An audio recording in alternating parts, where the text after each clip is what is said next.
Walk down any main street in America right now, Detroit, Phoenix, Nashville, Seattle, and you'll see the same thing. Empty storefronts. For Lease signs. Businesses that survived 2020, that made it through supply chain chaos, that weathered inflation, now closing their doors forever. On paper, the economy looks fine. The stock market is near record highs. Unemployment is low. GDP is growing. But Main Street tells a different story. Small businesses are collapsing, not slowly, not gradually, in waves. And the reason isn't what you think. This is the story nobody's talking about. This is what's really happening in America in 2026. The numbers don't lie. In 2025 alone, over 520,000 small businesses shut down across the United States. That's not seasonal. That's not normal turnover. That's a collapse. And 2026, it's accelerating. Let me give you a real example. Detroit, Michigan, January 2026. Sarah Mitchell owned a family bakery in Midtown Detroit for 12 years. She survived the 2008 financial crisis. She survived the pandemic. In 2021 and 2022, her business was actually thriving. Revenue was up 40%. She expanded her staff. She invested in new equipment. She even opened a second location. By November 2025, she closed both stores.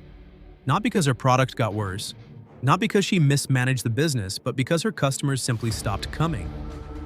Revenue dropped 60% in less than a year.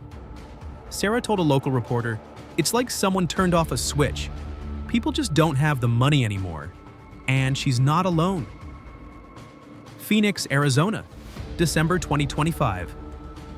Mike Torres ran a sporting goods store in North Phoenix for 15 years.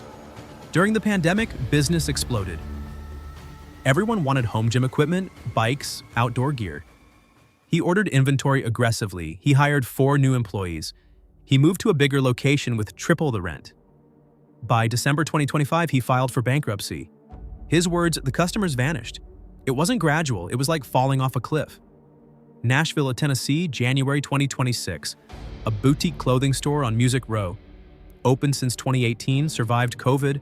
Revenue peaked in 2022, closed in January 2026 after foot traffic dropped 70% in 6 months. The owner's final Instagram post, "We tried everything. Sales, discounts, promotions, nothing worked. People aren't shopping anymore." This isn't happening in one city. This is happening everywhere. The official story versus reality.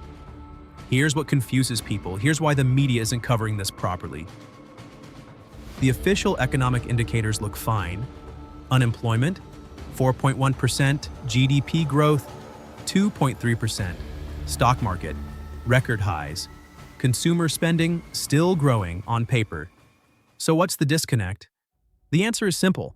Where the money is going has completely changed. Let me explain. The spending shift in 2021, Americans had excess savings of over $2.1 trillion. Stimulus checks, expanded unemployment, student loan pauses.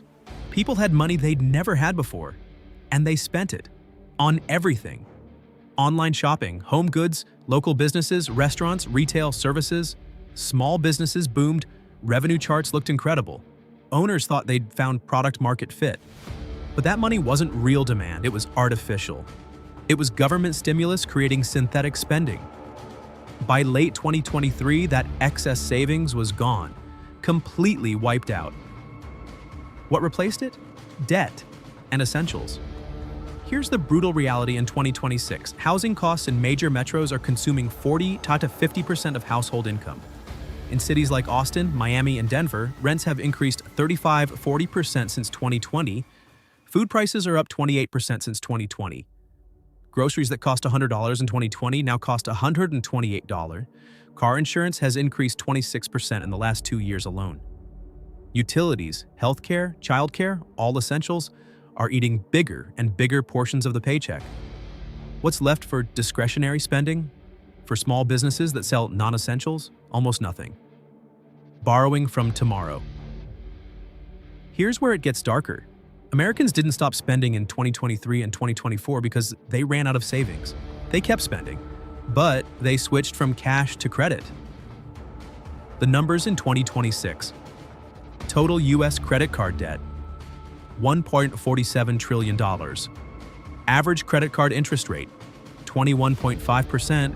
Credit card delinquencies rising at the fastest rate since 2009. Let me translate that.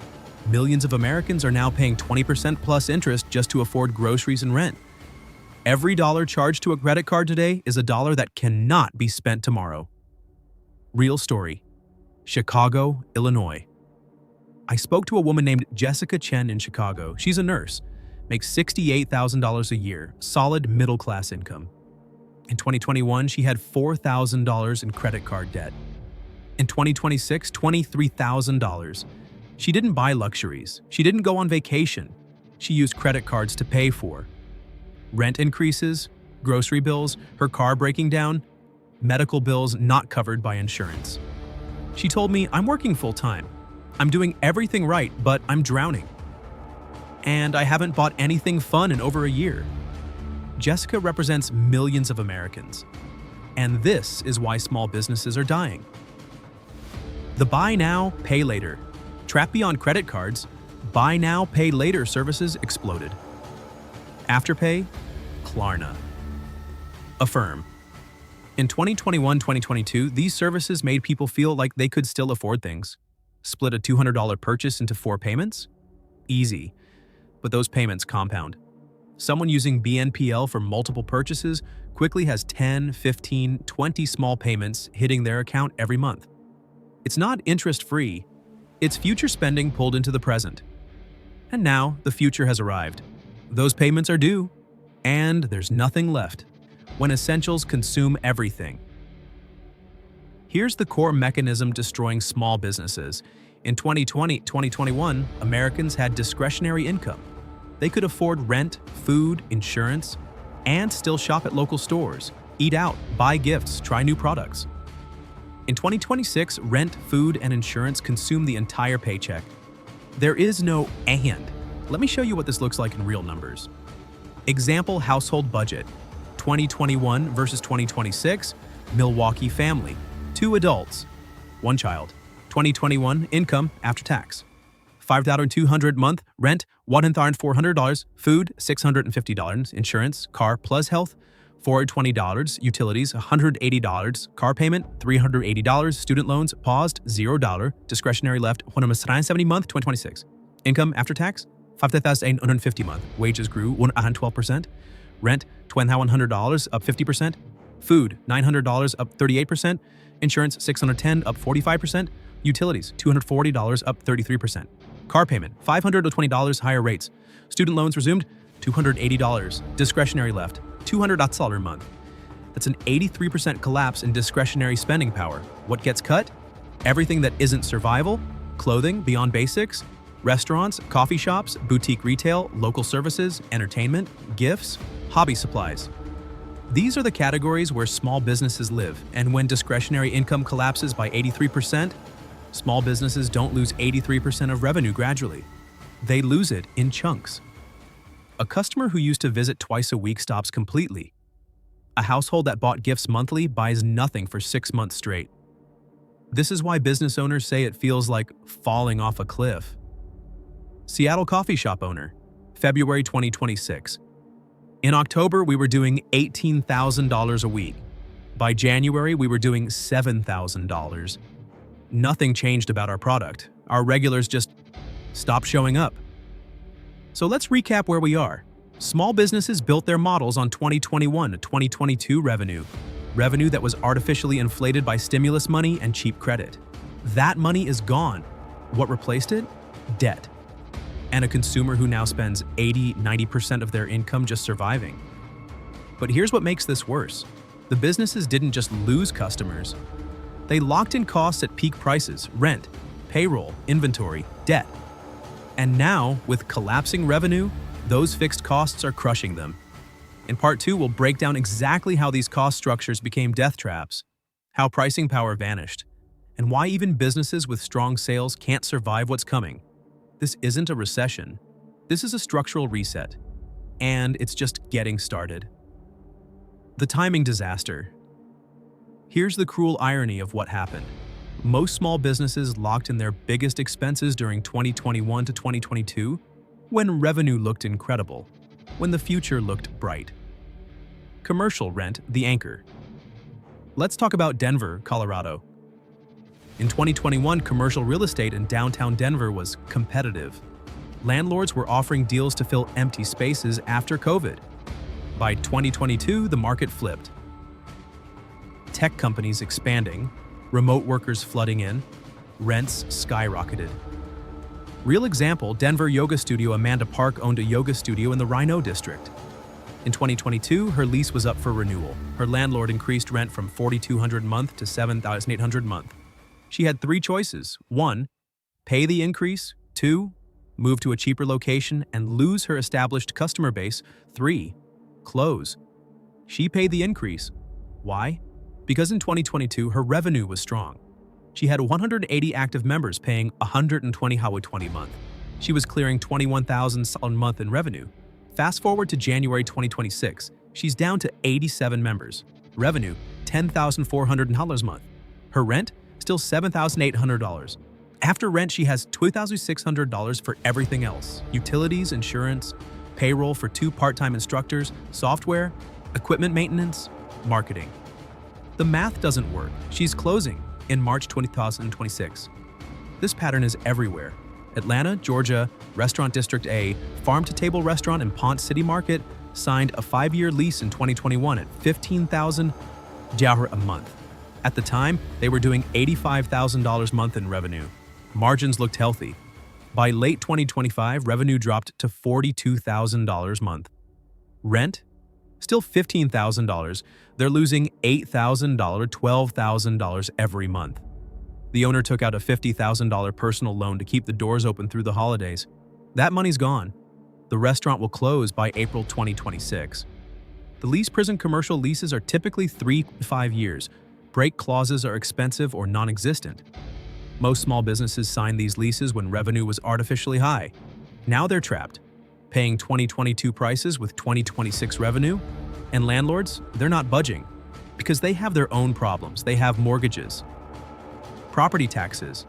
Their lenders expect those rent checks. So businesses bleed, month after month, the wage revenue squeeze. Here's another cost that doesn't adjust downward: labor. And I'm not saying wages are too high. I'm saying the timing created an impossible situation. The 2021-2022 labor market, remember the Great Resignation? Labor shortages? Businesses couldn't find workers. To compete, they raised wages, sometimes dramatically. A retail position that paid $12 in 2019 was paying $16, $18 by 2022. Restaurant servers, baristas, retail associates, warehouse workers, everyone got raises. Portland, Oregon. Bookstore example, Mark Chen owned an independent bookstore in Southeast Portland. In 2022, to keep his 3 employees from leaving, he raised their hourly wage from $14 to $19. At the time, he could afford it. Sales were strong, events were packed, people were buying books in person again. 2026, sales are down 55%, but he can't cut wages back to 14s. That's not legal, it's not ethical. And his employees need that money to survive in Portland, where rent has exploded. So he's paying 19 hours with half the revenue. His options: cut staff, but he's already running on minimum crew. Cut his own salary to 0, which he did 6 months ago. Close. He's closing in May 2026, after 14 years. The no-win scenario. Here's the trap: if you cut staff to reduce payroll, you can't operate properly. Customer service suffers. You lose even more business. If you keep staff, your labor costs consume all your revenue. Miami, Florida, boutique retail. A women's clothing boutique in Wynwood had 4 employees in 2022. By 2025, they cut to 2, then 1. Now the owner works alone, 7 days a week. Revenue is still falling. Even with 0 labor costs, the math doesn't work because rent and inventory costs are still too high. She's working 70 hours a week to lose money. Act 3, the inventory nightmare, 4:30 to 6:15, when assets become liabilities. Let's talk about something most people don't think about: inventory. In a healthy economy, inventory is an asset. It's products waiting to be sold. It's future revenue.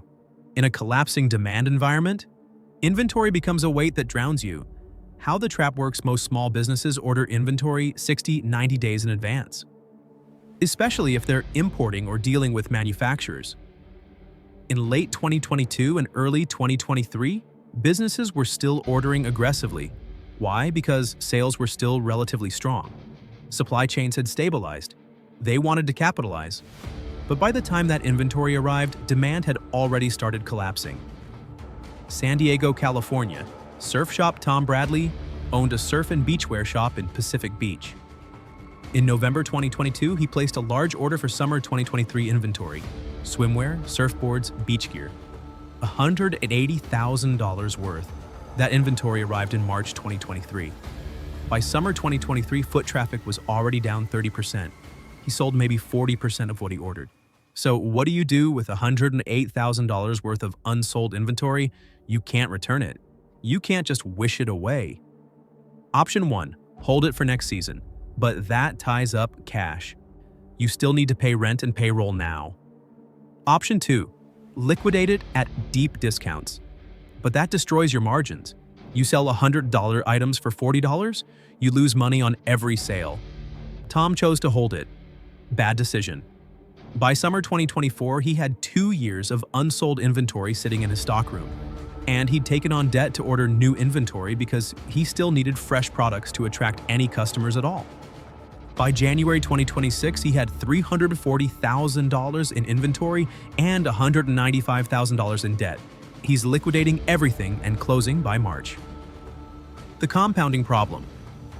Here's what makes inventory especially brutal right now. You ordered it at 2022 wholesale prices. Higher costs? You're trying to sell it in 2026 at prices customers won't pay. And every dollar locked in unsold inventory is a dollar you can't use for rent, payroll, or keeping the lights on. Austin, Texas, home goods store. A home decor store in South Congress ordered aggressively in 2022. Furniture, artwork, decorative items. They were selling $90,000 a month. By 2025, sales dropped to $28,000 a month. They have a warehouse full of inventory, paid for with credit. Can't sell it at full price. Can't afford to discount it deep enough to move it. They're paying storage fees, paying interest on the credit line used to buy it, and watching it sit. The owner's words: "I'm paying rent on 2 spaces, my store and my warehouse, to store products nobody wants anymore." Act 4. Debt becomes a multiplier. 6:15, 8 Nikwao. The final squeeze. Now let's add the final layer: debt. During 2020-2022, borrowing was easy. Rates were low. Banks were lending, PPP loans were forgivable, credit lines were abundant. Small businesses borrowed to expand, hire, buy inventory, upgrade equipment, market aggressively, survive slow months. That debt made sense when revenue was high and interest rates were 3 or 4%. What changed in 2023-2024? The Federal Reserve raised rates aggressively. Prime rate went from 3.25% in early 2022 to 8.5% by mid-2023. Variable rate credit lines adjusted upward. New loans became expensive. Real numbers: a business that borrowed $100,000 at 4% in 2021 was paying $333 a month in interest. That same loan, if refinanced or put on a variable rate, could be costing $708 a month at 8.5%. That's an extra $375 a month just in interest. $4,500 a year for nothing. For money already spent. Houston, Texas, CrossFit gym. Jake Morrison owned a CrossFit gym in the Heights neighborhood. In 2021, he took out a $150,000 loan at 3.8% to build out a second location. Monthly payment: $480 interest plus principal. In 2024, when he needed to refinance, rates were 9.2%. New monthly payment was $150. His revenue by then was already down 40%, but his debt payment had more than doubled. He closed the second location in 2025, stopped paying himself, depleted his savings. By February 2026, he defaulted on the loan. The gym will close by summer. The credit card spiral: business credit cards are worse. During strong months, owners used credit cards to smooth cash flow. buy inventory, cover unexpected expenses. But business credit cards carry interest rates of 18-28%. Los Angeles, California, coffee roaster. A small batch coffee roaster in Silver Lake used business credit cards to buy beans and equipment in 2022-2023. Balance in 2022, $12,000 balance. In 2026, $47,000 interest rate, 24.9% monthly minimum payment, $1,175 revenue is down 60%. They're paying $175 a month just to service debt from beans they roasted and sold years ago. Every month, the balance grows because they can't pay more than the minimum. And they keep having to charge new expenses because there's no cash flow. This is the debt-death spiral when there's no way out. Let me put this all together with one complete example. Indianapolis, Indiana, family restaurant. The Martinez family owned a Mexican restaurant on the east side for 18 years. Not a chain, a real family business. 2022. Financials monthly revenue, $68,000, rent, $5,800, payroll, 8 employees. $24,000 food costs, $20,000 utilities, $1,400 insurance, $900 loan payment, expansion in 2021, $1,200 marketing, $800 miss, $2,000 net profit, $11,000 housing, $900 a month. That's healthy. That's sustainable. January 2026 financials, monthly revenue, $31,000 down 54%. Rent, $70,200, lease renewed in 2023. Payroll, 4 employees. $13,500, cut staff, raise wages. Food costs, $11,500, cost up, volume down. Utilities, $1,850. Insurance, $1,300. Loan payment, $1,600, refinanced at higher rate. Marketing, $0, cut completely. Miss, $1,200. Net me, $150 a month. They're losing $750 every single month. The family has drained their savings, $43,000 gone in 6 months. Maxed out personal credit cards, $28,000. Stopped paying themselves. Cut staff to the bone. Eliminated all marketing, and they're still losing $7,000 a month. They're closing in April 2026. This is everywhere. This exact pattern is playing out in every city, every sector. The costs locked in during good times are now anchors in bad times. And there's no easy way to cut them without killing the business entirely. So here's where we are. Demand collapsed. Costs didn't. Businesses are trapped in leases they can't afford, paying wages they can't reduce, sitting on inventory they can't sell, servicing debt that grows every month. The math doesn't work. And effort can't fix math, but it gets worse. Because in part 3, we'll talk about what happens when thousands of small businesses hit this wall at the same time. What happens to commercial real estate? What happens to employment? What happens to entire neighborhoods when Main Street goes dark? And why this isn't just a small business problem. This is the leading edge of something much bigger. We've covered why demand collapsed. We've shown how costs became death traps. Now here's the part that should terrify you. When thousands of small businesses fail at the same time, the damage doesn't stay contained. It spreads to real estate, to employment, to tax revenue, to entire communities. This isn't just a small business crisis anymore. This is the early warning system for something much larger. And the signs are already showing up. You just have to know where to look. Recap transition. Amrotais AIDS 25. We've covered why demand collapsed. We've shown how costs became death traps. Now here's the part that should terrify you. When thousands of small businesses fail at the same time, the damage doesn't stay contained. It spreads to real estate, to employment, to tax revenue, to entire communities. This isn't just a small business crisis anymore.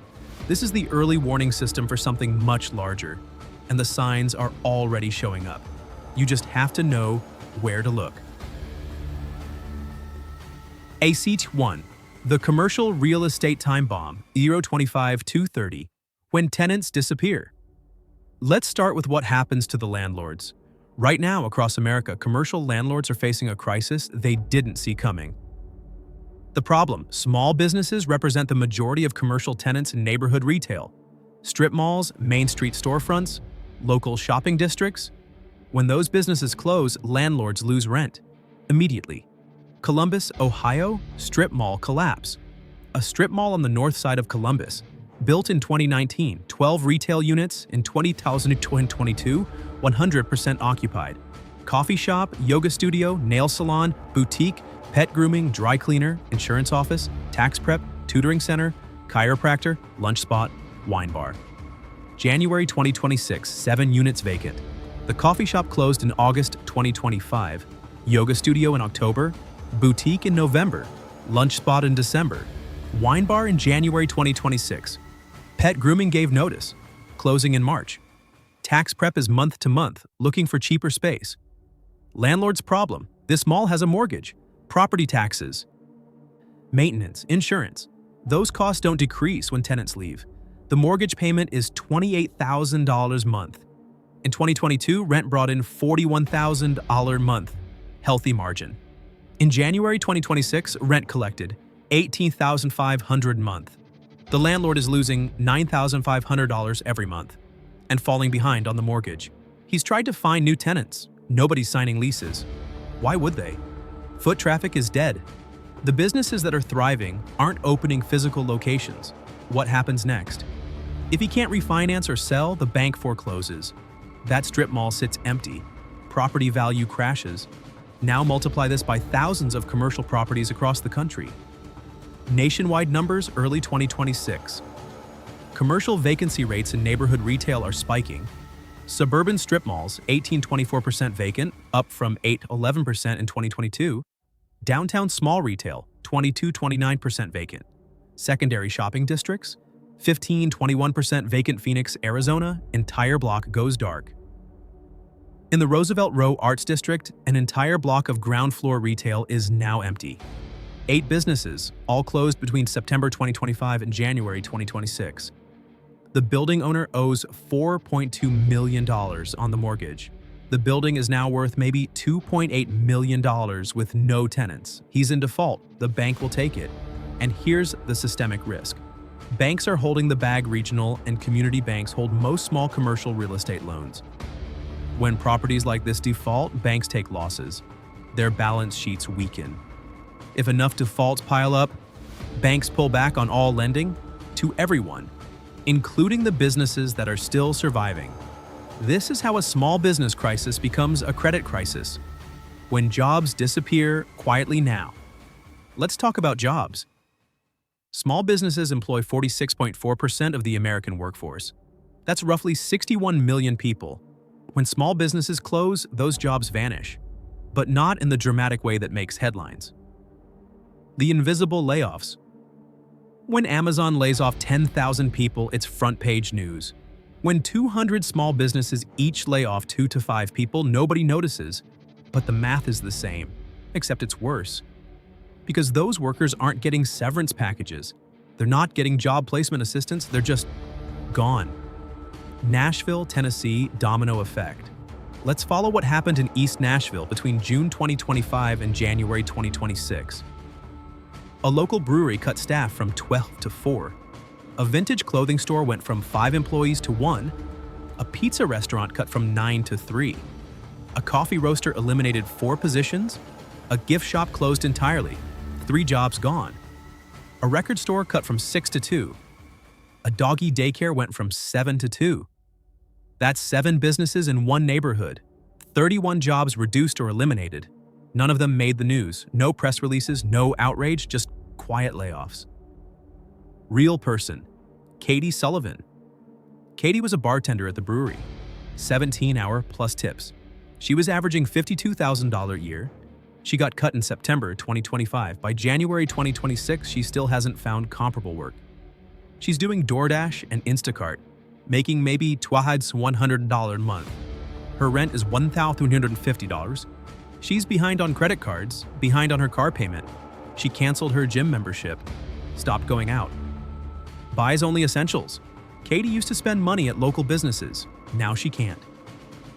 The feedback loop. When Katie loses her job, she stops spending discretionary money. That means other small businesses lose revenue, which forces them to cut staff, which creates more Katies who stop spending, which accelerates closures. This is the death spiral. Minneapolis, Minnesota. Neighborhood collapse. the uptown neighborhood in Minneapolis, known for indie shops, cafes, local restaurants. Between July 2025 and February 2026, 43 small businesses closed or announced closures. Estimated 280+ jobs lost. Foot traffic down 61%. The workers who lost jobs? Many of them lived in that neighborhood. They were the customers keeping other businesses alive. Now they're gone. Or broke. Or both. The entire ecosystem is collapsing. When cities start bleeding. Here's something most people don't think about. Small businesses generate massive tax revenue for cities and states. Sales tax, property tax, commercial rates are higher. Business licenses, payroll taxes, permit fees. When businesses close, that revenue disappears. Louisville, Kentucky budget nightmare. The city of Louisville projected $487 million in local tax revenue for fiscal year 2025-2026. By December 2025, they're tracking 14% below projections. Why? Business closures, lower sales volume, reduced commercial property values. That's a $68 million shortfall. What gets cut? Cities can't print money. When revenue falls, they cut. Road maintenance, park services, library hours, after-school programs, code enforcement, small business support programs. Ironic, right?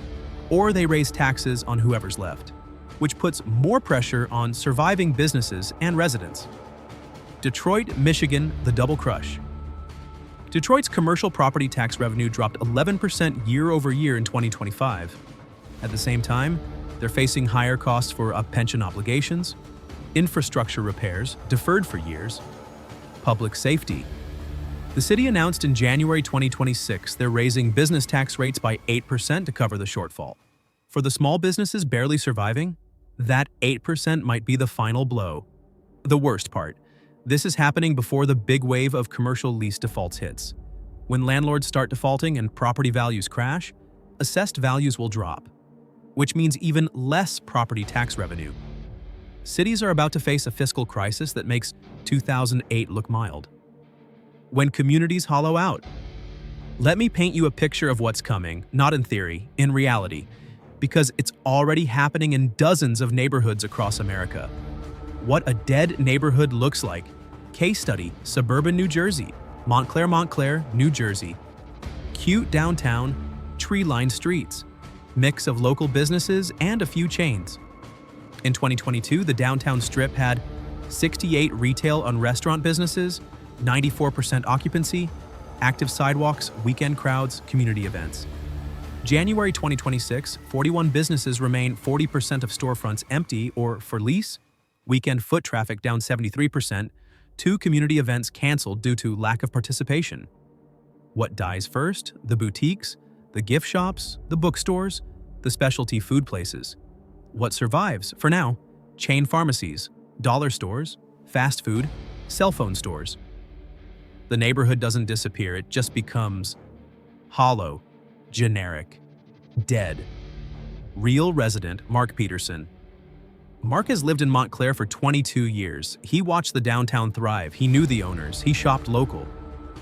His words in January 2026. It's like the soul got ripped out. There's nothing to walk to anymore. The coffee shop where I spent Sunday mornings, gone.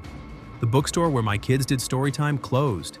The Italian deli that made fresh mozzarella, empty building now. I don't even go downtown anymore. There's no point. The multiplier effect. When neighborhoods die, property values drop. Homeowners lose equity. Some go underwater on mortgages, which means less household wealth, less spending power, more pressure. Wilmington, North Carolina, Beachtown Blues, Wilmington's historic downtown, survived hurricanes. Survived COVID, tourist destination. Between May 2025 and January 2026, 19 local businesses closed, tourism spending down 34%.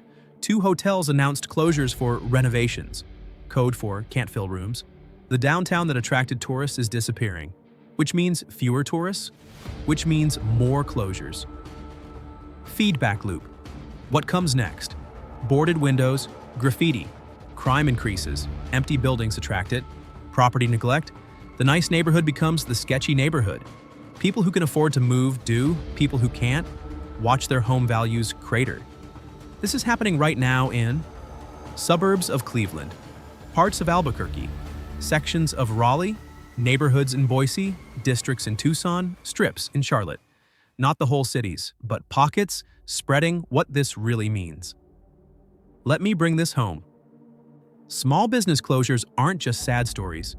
They're not just about nostalgia or shopping local. They're the canary in the coal mine. Why small businesses fail first. They operate closest to the consumer. No cushion, no reserves, no bailouts. When they start breaking in large numbers, it means the foundation of the economy is cracked, and the cracks are spreading upward. What comes next? Stage 1, now. Small businesses close, jobs disappear quietly, neighborhoods hollow out. Stage 2, 6 to 12 months. Commercial real estate defaults accelerate, regional banks take losses, credit tightens. Stage 3, 12-18 months. Larger businesses feel the pressure, foot traffic is gone, spending is dead, they start closing locations. Stage 4, 18 to 24 months. The employment losses become impossible to ignore, unemployment spikes. Consumer spending craters completely. Stage 5, recession becomes undeniable. We're in stage 1. Most people don't see it yet because it's happening on Main Street, not Wall Street. The data supports this. Small business bankruptcy filings up 37% year over year, Q4 2025 versus Q4 2024. Business loan delinquencies, highest since 2010. Commercial real estate distress, accelerating. Consumer discretionary spending, down 18% adjusted for inflation. Credit card charge-offs rising at fastest pace since 2009. These are not normal numbers. These are pre-crisis numbers. Charlotte, North Carolina.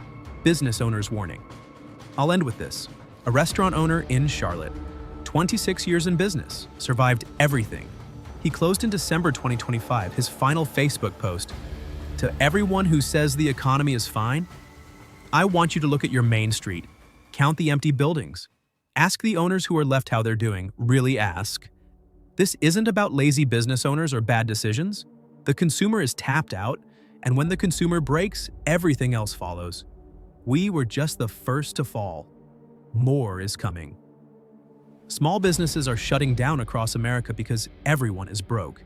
Not because of bad management, not because of laziness, not because of competition from Amazon, because the math doesn't work anymore. The consumer who could afford discretionary spending is gone. The artificial stimulus that created fake demand is gone. The cheap credit that masked the problems is gone. What's left is families choosing between rent and groceries, workers going into debt just to survive, businesses bleeding cash every month with no way out. This is not a normal economic cycle. This is a structural collapse happening in slow motion. And the only reason more people don't see it is because it's happening on Main Street, not in headlines. But it's real. It's accelerating. And it's spreading. The small businesses were the warning. The question is, will anyone listen before the collapse reaches them?